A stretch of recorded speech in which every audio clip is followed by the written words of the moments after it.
1 2 লেখো বাবা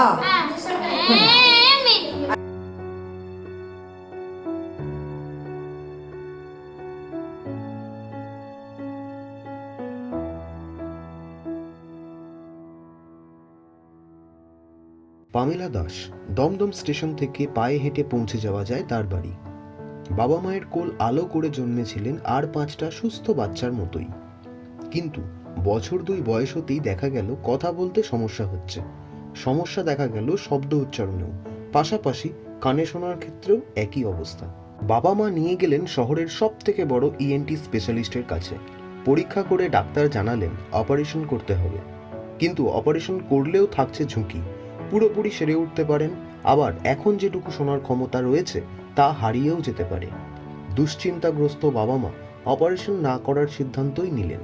কানে শোনা এবং উচ্চারণের সমস্যা থেকেই গেল, কিন্তু এই সকল শারীরিক প্রতিবন্ধকতাকে উপেক্ষা করে মনের জোর দিলেন পামেলার মা ঐশী দাস। ভর্তি করলেন সাধারণ স্কুলে। স্কুল থেকে কলেজেও পড়লেন আর 5টা সুস্থ ছাত্রছাত্রীদের সাথে। শারীরিক অক্ষমতাকে জয় করবার মনের জোর দিয়েই গেছেন সর্বক্ষণ পামেলার মা। ছোটবেলায় তো যেরকম সন্তান হলে মানুষের আনন্দ হয়, সেরকম আমাদের দুজনেরই খুব আনন্দ ছিলাম আমরা। আস্তে আস্তে বড় হচ্ছিল। তারপরে যখন 1-1.5 বছর যখন বয়স হলো, তখন দেখলাম যে কথা বলছে কিন্তু উচ্চারণগুলো খুব পাচ্ছে না ঠিক মতো। তারপরে দেখলাম যে আস্তে আস্তে কানের মধ্যে ওর ফাঙ্গাস হতে আরম্ভ করলো। এই করতে করতে করতে করতে এই জায়গায় নিয়ে এসেছি। এই দেখছেন আপনারা। বাবা তো বাইরে অর্থ রোজগারের জন্য বেরিয়েই যায়, মাকেই সেটা সবটাই পুরোটাই নিতে হবে। তাকে সহানুভূতি দিতে হবে, তার পেছনে পরিশ্রম করতে হবে, সংসারের কাজ ফেলে রেখে তার পেছনে পরিশ্রম করে যেটা যেটা প্রবলেম সেইটাকে যাতে নিজে সলভ করা যায়, বা ডাক্তার দিয়ে বা অন্য কিছু দিয়ে যাতে সেটা মানে সলভ করা যায়, সেইটাকেই চেষ্টা করতে হবে। তাকে সহানুভূতি দিতে হবে, তাকে এগিয়ে দিতে হবে, সমস্ত কিছুতে এগিয়ে দিতে হবে। তাকে পিছিয়ে থেকে যে ওর দ্বারা হবে না, বা লোকে আমাকে এই কথা বলছে, ঠিক আছে আমি ওই জায়গায় যাব না, সে করলে চলবে না। এই মনের জোর এবং হেরে না যাওয়ার মানসিকতাকে সম্বল করেই পামেলা আজ হালি শহরের খাসপাটি গভর্নমেন্ট কলোনির ইপি স্কুলের শিক্ষিকা। এই স্কুলের পড়ুয়ারা সকলেই শারীরিক প্রতিবন্ধকতার শিকার। কেউ মুখ, কেউ বধির, কেউ বা অ্যাটিস্টিক বা সেরিব্রাল পলসির মতো রোগে আক্রান্ত। মানসিক ভারেও অসুস্থ কেউ কেউ। পামেলার সারা দিন কেটে যায় এদের সাথেই। নিজের শরীরের প্রতিবন্ধকতা জয় করে পামেলা এখন চান এই স্কুলের প্রতিটি বাচ্চাই তার মতো জীবন যুদ্ধে জিতে যাক। আলোয় আলোময় হয়ে উঠুক এদের জীবন। সকলের সাথে পা মেলা জীবনের ছন্দে। এবং প্রবলেমটা কি? ওর নাম উৎসব মণ্ডল, ওর হাইটটা বেশি। তোমার নাম কি? বলো উৎসব। উৎসব কোথায় চিকিৎসা হচ্ছে? ওর চিকিৎসা হচ্ছে নৈহাটি।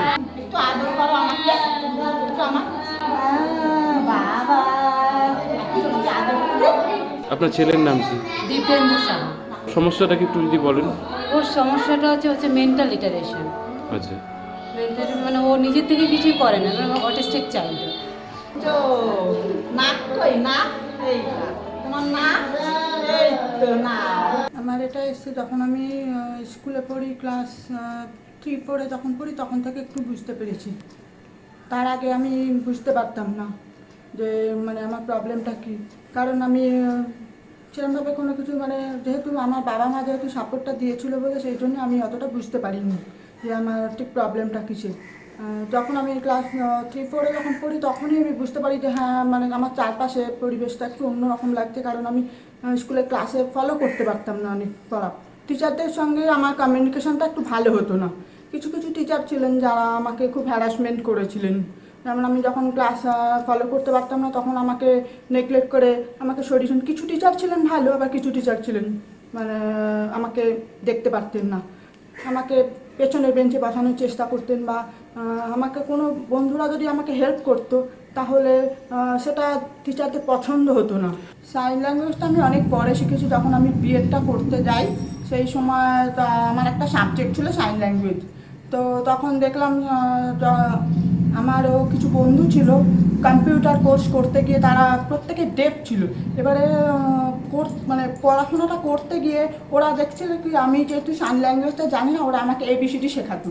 এবার তখন থেকে আমার একটা ইন্টারেস্ট হয়েছিল ওদের সঙ্গে কমিউনিকেশনটা কীভাবে করব, ইশারা ছাড়া আর অন্য কোনো উপায় নেই। গার্জেনদের উদ্দেশ্যে আমার একটাই কথা বলা, যেটা হচ্ছে বাচ্চাদেরকে সহানুভূতি না, আমার ভালোবাসা আর সাপোর্ট। আমাদের মতো অনেক টিচার আছে, কিন্তু মাই হচ্ছে আদর্শ। মা যদি তার বাচ্চাটাকে সময় না দেয় তাহলে ওই বাচ্চা কোনোদিনই ইমপ্রুভ করতে পারবে না। মাকে জানতে হবে আমি আমার বাচ্চাকে কীভাবে ইমপ্রুভ করবো, মানে কোন পথে আমার বাচ্চাটাকে নিয়ে গেলে আমার বাচ্চা ইমপ্রুভ করবে। একমাত্র মা ছাড়া এটা কেউ বুঝতে পারবে না।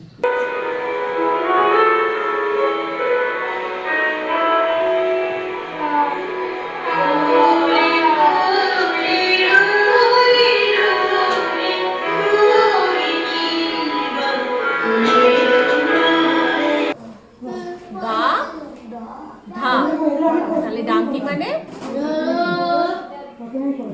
গাধা।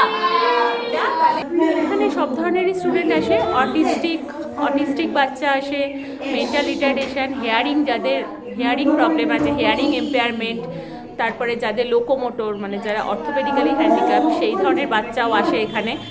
আরও বিভিন্ন ধরনের বর্ডার লাইন বাচ্চারা যারা CWS মানে হলো বিশেষ চাহিদা সম্পন্ন শিশু আমাদের রিসার্চ সেন্টারে আসে। জনগণমনটা আমরা ছোটো ছোটো বাচ্চাদের করিয়েছি, যারা হিয়ারিং ইম্পেয়ার তাদের জন্য করিয়েছি। তার কারণ হচ্ছে এটা আমাদের জাতীয় সঙ্গীত। আমরা খালি গলায় হোক বা মিউজিক দিয়ে হোক জাতীয় সঙ্গীতটা আমরা গাই, কিন্তু ওরা তো আর মুখ দিয়ে সেটা গাইতে পারে না। যার জন্যে আমরা সাইনের মাধ্যমে, প্রত্যেকটা ওয়ার্ডেরই তো আলাদা আলাদা সাইন থাকে, এবার সেই সাইনের মাধ্যমে ওদেরকে জাতীয় সঙ্গীতটা করানো হচ্ছে।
জাস্ট নিউজে রবিবারের প্রতিবেদনে থাকবে পামেলার মতো আরও অনেক ব্যতিক্রমীদের গল্প। এই বিভাগের নাম তাই ব্যতিক্রমী যারা, সাধারণের মধ্যে থেকেও যারা মনের জোরকে সম্বল করে সমস্ত প্রতিবন্ধকতার অবসান ঘটিয়ে হয়ে উঠেছে অসাধারণ। তথাকথিত জীবনযাপনের পরিবর্তে বেছে নিয়েছে ব্যতিক্রমী কোনো পেশা, দেশের স্বার্থে, সমাজের স্বার্থে, সর্বোপরি মানুষের স্বার্থে। জাস্ট নিউজ কুর্নিশ জানায় তাদের।